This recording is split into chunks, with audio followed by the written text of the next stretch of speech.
नमस्कार दोस्तों, आज हम एक ऐसे विषय पर बात करेंगे जिस पर आज के समय में सबसे ज़्यादा जागरूकता की आवश्यकता है और वो विषय है सोशल मीडिया। इस वीडियो के माध्यम से हम ये जानेंगे कि सोशल मीडिया क्या है और इसका हमारे समाज और परिवारों पर क्या असर है, हमारे परिवार के संस्कारों और युवाओं के जीवन पर इसका क्या प्रभाव है। हम इस वीडियो के माध्यम से ये भी जानेंगे कि सोशल मीडिया के नेगेटिव प्रभावों से हम कैसे बच सकते हैं और सोशल मीडिया को हम अपने फ़ायदे के लिए कैसे इस्तेमाल कर सकते हैं। इन्हीं सब बातों को लेकर आज हम चर्चा करेंगे रमन मीना जी के साथ। रमन मीना जी पंजाब नेशनल बैंक में मैनेजर के पद पर कार्यरत हैं। वर्तमान में इनका पोस्टिंग पंजाब नेशनल बैंक के सर्किल ऑफिस रोहतक हरियाणा में है। रमन मीना जी 2015 से 2018 के बीच दिल्ली रहे और इन्होंने दृष्टि आईएएस कोचिंग संस्थान से यूपीएससी की तैयारी करी, किंतु पारिवारिक जिम्मेदारियों के चलते ये उस लक्ष्य को पूरा करते उससे पहले ही ये बैंकिंग क्षेत्र में प्रवेश कर गए और बैंकिंग क्षेत्र में काम करते हुए एज ए मैनेजर उन्होंने इतना शानदार काम किया कि उनको भारत के केंद्रीय मंत्री द्वारा सम्मानित किया गया है।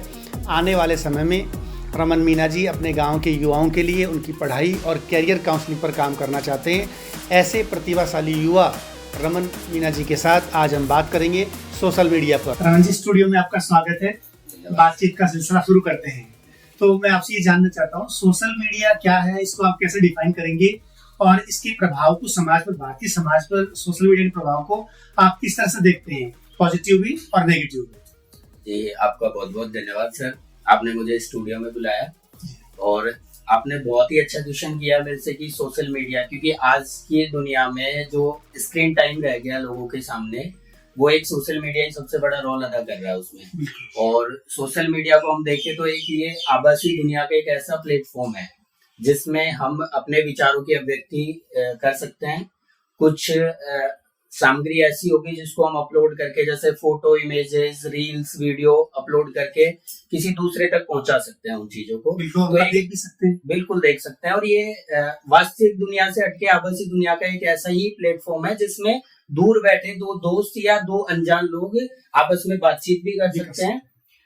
तो अभी जैसे हम लोग वास्तविक दुनिया में बैठ के एक दूसरे से बात कर रहे हैं, तो आभासी दुनिया में इसका ये मतलब है। सोशल मीडिया में कुछ प्लेटफॉर्म है जो अभी बहुत ज्यादा उपयोग कर रहे हैं, चाहे युवा हो, चाहे समाज का कोई भी वर्ग हो या कोई भी इंसान हो। जैसे फेसबुक हो गया, इंस्टाग्राम हो गया, ट्विटर हो गया, व्हाट्सएप हो गया। और मुझे कहने में कोई हैरानी नहीं होगी, हम भी एक सोशल मीडिया प्लेटफॉर्म के माध्यम से ही एक दूसरे से बातचीत कर रहे हैं और लोगों तक संदेश पहुंचा रहे हैं। जैसे यूट्यूब भी हो गया, उसमें और भी बहुत सारे साइट्स हैं, बट ये 5 ज्यादा कॉमन है, ज्यादा चलन हुए। अब सर सबसे ज्यादा आपने पूछा कि इसका प्रभाव क्या है, पॉजिटिव नेगेटिव, भारतीय समाज पर आप किस तरह से देखते हैं? तो हम सबसे पहले पॉजिटिव इनके जो प्रभाव है उस पर बातचीत करेंगे। तो सर मैं बैंक में जॉब करता हूँ, बैंक से रिलेटेड हूँ, तो बैंक की भी इंस्टाग्राम पे भी अपनी एक उन्होंने आईडी बनाई हुई है, ठीक है, फेसबुक पे भी बनाई हुई है, व्हाट्सएप ग्रुप भी हमारा होता है, ट्विटर पे भी होता है, यूट्यूब पे भी है। हम अपडेट्स देते रहते हैं। तो इससे ये होगा कि कोई भी किसी भी चीज से रिलेटेड जो जानकारी है वो आसानी से समाज के हर वर्ग तक पहुंच जाती है, हर लोग तक उस जानकारी को प्राप्त कर सकते हैं। बिल्कुल, जैसे राजस्थान सरकार हो गई या भारत सरकार हो गई, वो अपनी योजनाओं को समाज के अंतिम वर्ग तक या अंतिम जो रिमोट एरिया जिसको बोलते हैं वहां तक लोगों तक पहुंचाने में सोशल मीडिया का बहुत बड़ा यूज कर दिया और इसका बहुत बड़ा लाभ देखने को भी मिला है। दूसरा हम देखेंगे तो कुछ दोस्त या परिवार ऐसे होते हैं जो एक दूसरे से बिछड़ते नहीं है, मतलब कोई कहीं और जॉब कर रहा है, कोई कहीं और नौकरी कर रहा है, काम के सिलसिले में कहीं काम से अलग अलग रह रहे हैं, वो कहीं कहीं एक जो लोगों को जोड़े रखने का माध्यम है, वो सोशल मीडिया इसमें बहुत बड़ा रोल प्ले करता है। दूसरा आपने कहा सरकार की योजनाओं को रिमोट एरिया तक पहुंचाने में जी, और एक कनेक्टिविटी समाज के जो मतलब परिवार के लोग हैं अलग अलग जगह रह रहे हैं, तो उनसे कनेक्टिविटी रहती है। बिल्कुल मैं सहमत हूँ। बिल्कुल। तीसरा ये है कि सर एक सामाजिक जागरूकता है, उसमें इसका बहुत बड़ा रोल है। पहले जो प्राचीन समय में जो होता था, आज से 10 साल पहले, क्योंकि 10 साल पहले शायद सोशल मीडिया का संक्रमण काल था, बिल्कुल उतना संक्रमण काल था। तो अभी 10 साल पहले की हम बात करें तो सामाजिक जागरूकता बढ़ती थी। हम बड़े जो हमारे घर परिवार के बड़े सदस्य होते थे या कहीं भी जैसे स्कूलों में पढ़ते थे तो शिक्षकों से, तो वहां से हम चीजें सीखते थे और उन चीजों को शिक्षकों से हाँ वो उन चीजों को हम अपने जीवन में प्ले करते थे कि उनको कैसे अप्लाई किया जाए, उन चीजों पे कैसे काम किया जाए, वो सारी चीजें एक संस्कार कह सकते हैं, वो सीखते थे वहां से। आजकल सामाजिक जागरूकता कहीं कहीं जो आभासी दुनिया सोशल मीडिया का प्लेटफॉर्म है उससे ज्यादा सामाजिक जागरूकता उससे ज्यादा सीख रहे हैं, क्योंकि एक समाज का एक वर्ग इस कोने में बैठा है दुनिया के, एक कहीं दूसरे कोने में बैठा है, एक आउट ऑफ इंडिया बैठा है, बिल्कुल। तो वो कहीं कहीं इंटरलिंक हो गए इससे, और उनमें ये पता है कि एक स्टेट में बैठा हुआ हमारा भाई क्या कर रहा है, वो दूसरे वाला क्या कर रहा है, तीसरे वाला, वो तीनों मिलके फिर कहीं कहीं एक अच्छा ही समाज के लिए ला सकते हैं। उनके संवाद का ग्लोबलाइजेशन हो गया, यूनिवर्सलाइजेशन हो गया, बिल्कुल उनके संवाद बढ़ रहे हैं इस चीज में लेके। तीसरा चौथी बात हो गई, बिल्कुल बिल्कुल चौथी है कि युवा, आज के युवा जो हैं उनमें कुछ ऐसा हो गया है कि वो बहुत ज्यादा उनको पब्लिसिटी चाहिए। आज का जो युवा वर्ग है वो पब्लिसिटी के लिए उनको पेशेंस नहीं रहा, एक ये कह सकते हैं हम। तो जो युवाओं की अभिव्यक्ति पहले दबी हुई थी, दबी हुई नहीं कह सकते, बट वो कहीं कहीं एक हमारे समाज के संस्कार ही ऐसे थे कि वो ग्रो करने में उनको प्रॉपर एक स्टेज बाय स्टेज टाइम लगता था। युवा वर्ग को उतना महत्व नहीं देते थे, बड़े बुजुर्गों का ही ज्यादा महत्व, हाँ ऐसा तय करते थे, बिल्कुल वो डिसाइड करते थे कि क्या करना है। अभी ये हो गया इंडिविजुअल युवा अपना स्मार्टफोन यूज कर रहे हैं, तो उसे कहीं कहीं बहुत सारी चीजों से रूबरू होने का मौका मिलता है, वो उनसे सीखता है, तो उसकी अभिव्यक्ति वो करना क्या चाहता है अपने लाइफ में, तो उसकी क्रिएटिविटी क्या है, उससे रिलेटेड चीजों में युवाओं को बहुत फायदा मिलता है, प्लेटफॉर्म मिला है, बिल्कुल एक प्लेटफॉर्म दिखाने का, अपनी अभिव्यक्ति को देने का। जी बिल्कुल सर। तीसरा जो अंतिम मैं इसमें कहूंगा कि पॉजिटिव ये है डिजिटल सक्रियता।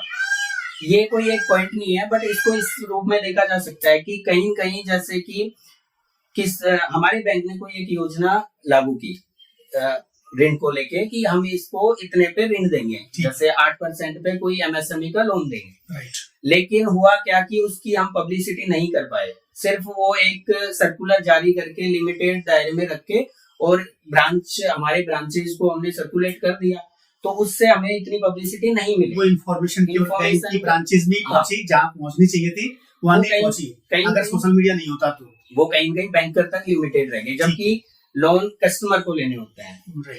तो इस चीज से, और सोशल मीडिया में डिजिटल सक्रियता इसलिए बढ़ी है कि दिन ब दिन जो इंटरनेट नेटवर्किंग साइट है उस पे हर तरह की सामग्री अवेलेबल है, हर तरह की सूचना अवेलेबल है, हर तरह की इंफॉर्मेशन जानकारी जो भी है वो अवेलेबल है और आसानी से अवेलेबल है। आप 1 क्लिक में कुछ भी सर्च कर सकते हो, तो वो कहीं कहीं एक्टिविटी लगातार बढ़ी रही है, उससे लोग जुड़े रहते हैं, कहीं उससे हट नहीं पा रहे हैं उससे लोग, और अपनी सूचनाएं प्राप्त कर सकते हैं। आपने पॉजिटिव बताया है सोशल मीडिया का। अब मैं जानना चाहूंगा कि आप इसका नेगेटिव्स क्या देखते हैं? नेगेटिव इसके पॉजिटिव बहुत अच्छे हैं, नेगेटिव इसके कुछ मैं अपने सुझाव दे रहा हूँ, तो मुझे लग रहा है कि युवाओं को देखते हुए इसके नेगेटिव बहुत ज्यादा है। जैसे हर वर्ग में देखते हैं तो हर वर्ग का अपना एक अलग रोल है, लेकिन युवाओं में सबसे पहले मैं और इम्पोर्टेंट को छोड़ के एक जो पेशेंस, मैंने बोला कि पेशेंस लेवल की बहुत ज्यादा कमी है। आपको ऐसा लगता है कि सोशल मीडिया से युवाओं में पेशेंस की कमी आई है? उसका रीजन ये है सर कि पहले हम लोग जब सोशल मीडिया इतना नहीं होता था, संक्रमण काल के दौरान 2005 के आसपास, उस टाइम पे अमेरिका में लगभग 5% लोग सोशल मीडिया यूज करते थे, इंडिया की तो छोड़ो बात। तो उस टाइम पे हम लोग मूवी देखने जाते थे थिएटर में, 3-3.5 घंटे की मूवी हम बड़े पेशेंस से एक देख लेते थे, हाँ आराम से पूरी रिलेट करते हुए। बहुत अच्छे पॉइंट अपना है ना। तो और अभी क्या हो गया कि वो जो आज का युवा है वो 3 घंटे की मूवी को छोड़ो, आप 30 मिनट का एक वीडियो अगर उनको लाके दें वो नहीं देखेगा, लेकिन इसको जल्दी से स्क्रॉल करता है। 30 सेकंड की रील को वो 30 मिनट तक देख सकता है, लेकिन वो 30 मिनट का एक वीडियो पूरा पेशेंस के साथ नहीं देख सकता।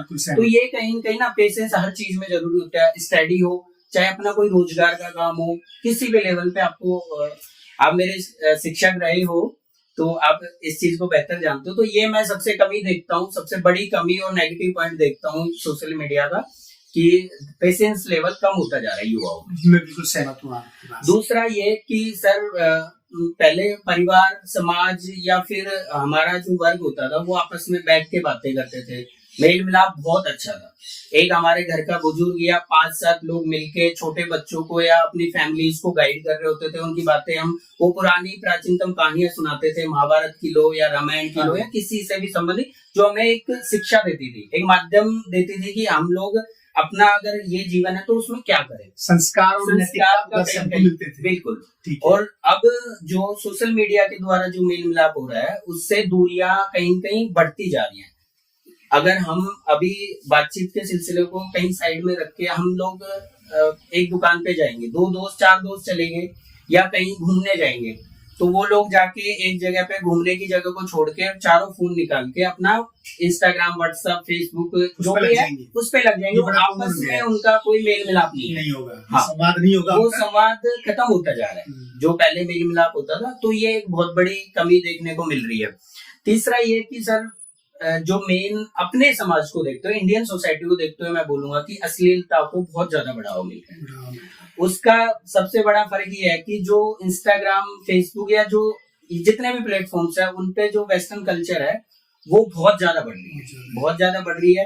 पहले ये होता था अपने जो संस्कारों को लेके कि हम लोग हमारे फैमिली के द्वारा जो हमें सिखाई जाती थी चीजें वही हम फॉलो करते थे, वैसे हम कपड़े पहनते थे। आज की जो आभासी दुनिया हो गई उसमें लोग क्लिक करते हैं, जैसे मैं अभी एक नई साइट का नाम लूंगा, फ्लिपकार्ट हो गई, एक मीशो एक चल रही है, बड़ी फेमस है, लोग उससे कपड़े खरीदते हैं, बड़े सस्ते कपड़े मिलते हैं, छोटे छोटे कपड़े मिलते हैं, लोग दिखाने के जो बहकावे में आके, और वो समाज में गलत संदेश जा रहा है कि हमारे जो अभी आने वाली पीढ़ी के लिए छोटे छोटे बच्चों को एक्सपोजर हो गया है, हर चीज उनके रीच में हो गई है, जो चीज उनकी उम्र नहीं है देखने की वो चीज भी वो देख रहे हैं, क्योंकि वो आसानी से ऐसे साइट्स पे पहुंच रहे हैं। बिल्कुल, ये चीज होती जा रही है, तो इससे कहीं कहीं अपने समाज में इस चीज का फर्क पड़ रहा है। दूसरा सर एक नेगेटिव इफेक्ट है, वो मैं अभी के लेटेस्ट उदाहरण के साथ आपको बताऊंगा कि ना सोसाइटी में जो अपनी सोसाइटी है उसमें जो यूथ है या नई जो फैमिलीज हैं, जो न्यूक्लियर फैमिली जो है, मतलब पेरेंट्स एंड चिल्ड्रन सिर्फ वो बड़े एक्टिव है इंस्टाग्राम पे हो, फेसबुक हो या कोई और प्लेटफॉर्म हो, चाहे यूट्यूब पे हो, बड़े एक्टिव है, उनका बढ़िया चल रहा है। जब तक उनके फॉलोअर्स बढ़ रहे हैं, कमेंट्स आ रहे हैं, लाइक बढ़ रहे हैं, तो उनकी जिंदगी हमें ऐसी लगती है कि बहुत हंसी खुशी के खुशी के साथ चल रही है। लेकिन अभी का मैं एक उदाहरण देता हूँ कि एक नाम मैं नहीं लूंगा, मीणाओं की लड़की थी अलवर की, तो उनका परिवार अगर हम इंस्टाग्राम के जरिए से देखें तो हमें लगता है कि उन जैसा कोई फैमिली नहीं, परिवार में बड़ा खुशहाल। अचानक अभी महीने भर पहले क्या होता है कि वो लड़की सुसाइड कर लेती है। तो कहीं कहीं इसके पीछे रीजन जो मुझे लगता है, एक साइबर ट्रोलिंग नाम की एक जो चीज होती है जिसमें लोग कमेंट्स करते हैं। हाँ, फिर कुछ चीजें ऐसी भी हो जाती है कि आपकी फोटो को एडिट करके किसी और का चेहरा यूज करके उसका मिसयूज किया जाता है। तो ये सारी चीजें कहीं कहीं हमें हमारे समाज को नुकसान पहुंचा रही है, खासकर बच्चों को, महिलाओं को थोड़ा सावधान रहने की आवश्यकता है। बिल्कुल। अगली समस्या की हम बात करेंगे हेल्थ से रिलेटेड इश्यूज। हेल्थ से रिलेटेड इशू में एक थोड़ी सी डेटा बताता हूँ मैं आपको कि लगभग इंडिया में जो यूथ है उसका स्क्रीन टाइम 7 से 8 घंटे है। 7 से 8 घंटे है, बिल्कुल। ये रिसर्च करिए कुछ लोगों ने, उनका डेटा है कि 7 से 8 घंटे, चाहे 4-5 घंटे, 7 से 8 चाहे यूट्यूब पे हो, चाहे इंस्टाग्राम हो, फेसबुक हो, कोई भी हो, उस पे 7 से 8 घंटे यूथ आज का अपना टाइम वेस्ट कर। एक युवा अपने जीवन का 25% टाइम इधर दे रहे हैं, 25 से ज्यादा हो गया। बिल्कुल। तो आप मान सकते हो कि सर 6 से 8 घंटे एक व्यक्ति को, स्वस्थ व्यक्ति को नींद जरूरी होती है। 6 से 8 घंटे अगर वो जॉब कर रहा है, स्टडी कर रहा है, कुछ भी, तो वो अपना टाइम उसको देना होता है। बचा हुआ टाइम अगर वो सोशल मीडिया पे वेस्ट कर रहा है तो कहीं कहीं वो बाकी की 2 चीजें हैं वो बहुत इससे प्रभावित होती है, ये आप मान सकते हो। हेल्थ के इश्यू इसलिए हो जाते हैं कि अगर आप टाइम से सोओगे नहीं। मैं आपसे एक सर इसके बीच में एक क्वेश्चन करूंगा छोटा सा, कि आपको याद है कि आपने लास्ट टाइम लॉन्ग टाइम के मतलब 1 डे के लिए फोन कब छोड़ा था? कभी भी नहीं। याद नहीं होगा ना ऐसा कुछ? या फिर आपको ये भी होगा कि जब आप उठते हो सुबह साइड में मोबाइल देखने का, सोने के साथ भी मोबाइल होता है, तो अंतिम काम मोबाइल देखना होता है ना। तो इसलिए मैं बोल रहा हूँ कि नींदों में कहीं कहीं जो नींद ना आने की समस्या है वो बहुत बढ़ती जा रही है। इसकी वजह से जो नेटवर्किंग साइट का यूज हम कर रहे हैं वो ब्रेन को बहुत ज्यादा इफेक्ट कर रहा है। दूसरा, एक चिड़चिड़ेपन की समस्या बहुत ज्यादा, कि एक बच्चे से अगर हम 2 मिनट के, छोटे बच्चे की बात कर रहा हूँ मैं, अभी हमारे घर में मान लो 2 साल का बच्चा है, वो फोन से बहुत खुश है, खाना भी खा लेगा सब कुछ, उससे फोन छीन लो वो रोने लग जाएगा, वो किसी की गोद में नहीं जाएगा, ये समस्या। तो यूथ के साथ इसका प्रभाव और भी ज्यादा है, वो अकेलापन फील करने लग जाएगा अगर उससे ये चीजें मोबाइल छीन लिया जाए, तो वो एक ही ये इफेक्ट है। दूसरा ये कि सर लगभग भारत में 70% आबादी युवाओं की है, और सारे युवा उस चरम पे है इंडिया के कि अगर इनको बहुत अच्छे रोजगार के अवसर मिले या विभिन्न क्षेत्रों में अलग अलग तरह के अवसर मिले तो इंडिया टैलेंट है वो हाँ, काम आए। बिल्कुल बिल्कुल उनका टैलेंट काम आ सकता है।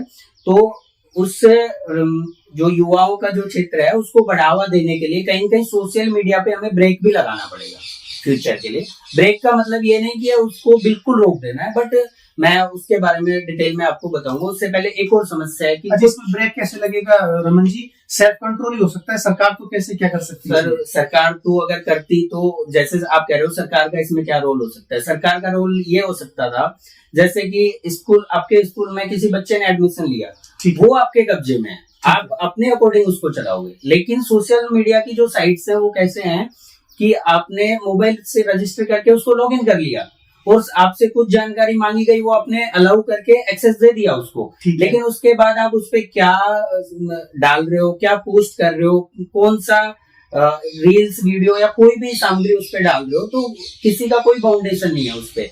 तो या तो सरकार को ऐसा कोई समस्या नहीं है और सरकार का नियंत्रण नहीं है। हाँ बिल्कुल, या तो सरकार को इससे रिलेटेड कोई ऐसा कानून बनाना चाहिए कि एक पर्टिकुलर रिलेटेड चीजें ही आप अपलोड कर सकते हो। अगर वो समाज को कहीं कहीं दिक्कतें दे रही है या हमारे क्षेत्र को उससे लोग उकसाने का काम करती है या गलत से नेगेटिव इफेक्ट ला रही है, गलत मैसेज दे रही है वो, तो उसके लिए कानून लाना चाहिए। या फिर एक सेल्फ कंट्रोल जो होता है उसके लिए व्यक्ति को खुद समझने की जरूरत है।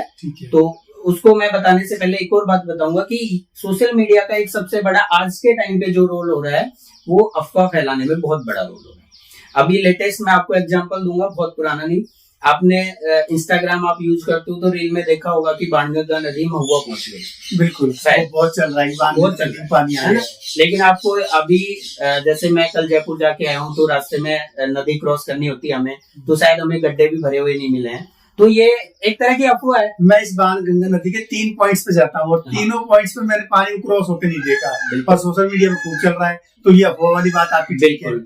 दूसरा, आप इस चीज को दूसरे एस्पेक्ट में लोगे तो एक कहीं कहीं जो आज का युवा जो एग्रेसिव हो चुका है, वो अपने एग्रेसिवनेस की वजह से कुछ भी पोस्ट डालेगा तो उस समझ से काम नहीं लेता है वो, तो उसमें एग्रेसिवनेस को लेके ऐसा पॉइंट या ऐसी रील या ऐसा वीडियो डाल देगा जो उसके दोस्त या उसका जो ग्रुप है वहां पे कहीं कहीं नेगेटिव चीजों को आगे बढ़ाएगा वो, बिल्कुल है ना। वो एक अफवाह मानी जाती है क्योंकि एक्चुअलिटी क्या होती है कि हमारा काम हमारी एक्चुअलिटी है, हम क्या करते हैं वो हमारी वास्तविकता है, ठीक है। तो ये एक इसके नुकसान हो गए। दूसरा, मैं जब आपको बता रहा था कि अभी इसको रोक कैसे सकते हैं, आप इस पे कंट्रोल कैसे किया जा सकता है, तो सर एक तो कंट्रोल का देखो, आप मेरे से गुरु रहे हो तो आप ही से मैंने एक कहानी सुनी थी कि एक बार एक गुरु थे